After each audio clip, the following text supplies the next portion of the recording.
Hey guys, let's get more news about Warriors, but first, don't forget to subscribe and leave your like. What we learned is Warriors stave off Rockets' comeback and win. For how frustrating the Warriors' loss to the Dallas Mavericks was on Wednesday night, they found a way to stave off the Houston Rockets in their Texas two-step for the perfect amount of momentum headed into the NBA All-Star break on Thursday night with a 105-98 win at Toyota Center. Steph Curry scored a game-high 27 points, 15 in the first half and 12 in the second, and made a game-high 5 three-pointers. Jimmy Butler tallied 19 points, 8 rebounds and 4 assists, and Brandon Podziemski was the Warriors' needed third scorer by dropping in 18 points of his own. The Warriors shot a lowly 26.8% on three-pointers and made 11 overall, one fewer than the Rockets. Instead of the long ball, the Warriors won the game in other areas. They were 24 of 27 from the free throw line, a 14-point advantage over the Rockets. Their defense went all out, especially in the first half, and the unit totaled 13 steals and 6 blocked shots.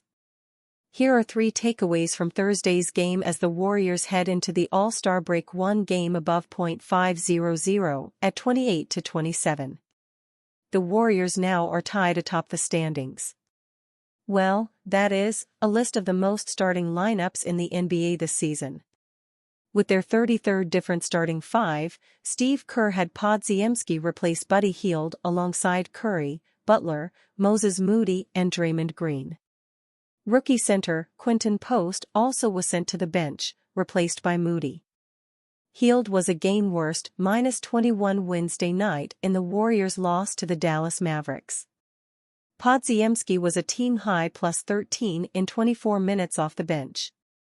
Something had to give, making Kerr once again trot out another new group to begin Thursday's game. The change immediately was warranted. Podziemski scored 6 points in the first quarter and 8 in the second, giving him 14 first-half points, just one behind Curry. And though he only scored 2 points, Hield was a +13 through the first 2 quarters off the bench.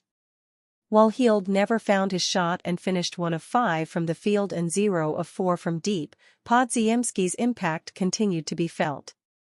Along with his 18 points, Podziemski also had 5 rebounds, 4 assists and 4 steals, including one where he ripped the ball from his opponent in the final minute. Podziemski joining the first 5 on the floor was the bigger story, but Moody made sure to make his presence felt as well. In major ways, too. Which really isn't anything new for the fourth-year pro. Moody's first half featured a bit of everything. Offensively, Moody continued to attack closeouts and forcefully get to the basket. He made one of his 3 three-point attempts, flew in for a tip-in and scored 10 points. Defensively, Moody took a charge, blocked 2 shots and swiped a steal. Rockets suffer 105-98 loss to Warriors as they head into All-Star break. In a game that resulted in a 7-point loss, neither Jalen Green or All-Star Alperen Sengun touched the floor in the fourth quarter. As crazy as it may sound, it was the correct decision by Ime Udoka, and it showed. To say Houston started off slow in this one would be an understatement. This was quite frankly one of the Rockets' worst opening quarters of the season. Outside of Aaron Holiday's 6 points, the starting lineup for Houston couldn't get anything to go offensively in the first. After a solid beginning to the first, a 16-5 run in the final 5 minutes of the quarter would completely flip the momentum in favor of Golden State. The name of the game tonight was turnovers, and the issues started early on for Houston as they had 7 in just quarter one. Golden State took advantage of the turnovers forced though, scoring 7 points off TOs and getting to the free throw line with ease, finishing the quarter leading 28-19. On top of that, poor shooting from the floor, 8-23, and lack of effort caused what turned out to be a lasting lead for the Warriors. Unfortunately, even despite a solid second quarter scoring, the disparity in free throws made and turnovers didn't allow the lead to be cut down any. Sengun started to heat up, getting 5-4 in the second, but he was the only starter who provided any meaningful minutes. As for the bench, both Cam Whitmore and Jeff Green dropped 6 points apiece in the quarter, with Green especially helping stop Golden State's run and cut the lead down. On the other end though, it was Brandon Podziemski and Steph Curry who torched Houston. Combining for a total of 20 points in just the second quarter alone, 7 of those off Curry free throws, the Rockets had no answer for the duo. Between that and the continuous careless play for Houston, who added 6 more TOs to their first half total, the Warriors were able to cruise in the first half. Entering the break down 62-48, the difference was 13 TOs to just 6 for Golden State, and 16-18 from the line for the Warriors compared to the bleak 4-9 from Houston. Coming out of halftime, the story was no different for the Rockets to begin the third quarter, giving up a 19-9 run. Soon after, Ime Udoka would bring in his stay-ready lineup, which consisted of Aaron Holiday, Nate Williams, Jae'Sean Tate, Jeff Green, and Jock Landale to close the quarter.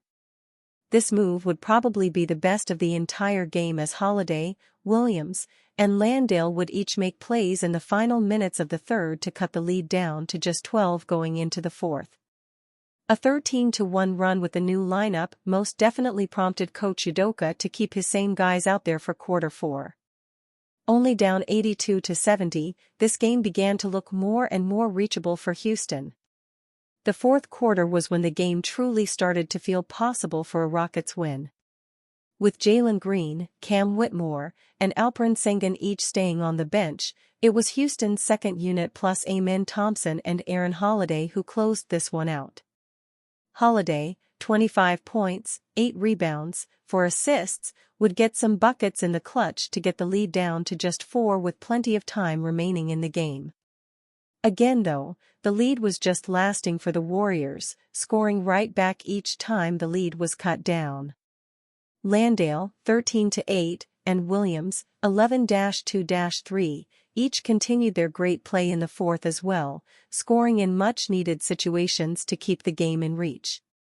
They each were above a +15 as well in the plus-minus column, a stat that only proves how valuable they were in this game. However, the offense went cold late on, and Golden State's response was getting to the line and making free throws, going 6-6 in the fourth. Warriors coach Steve Kerr received death threats after controversial trade decision. Golden State Warriors head coach Steve Kerr has been in the business of basketball for quite some time now.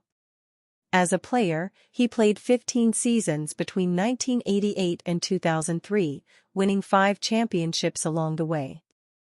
As a head coach, Kerr is currently in his 11th season, and he has since led the Warriors to 4 NBA titles.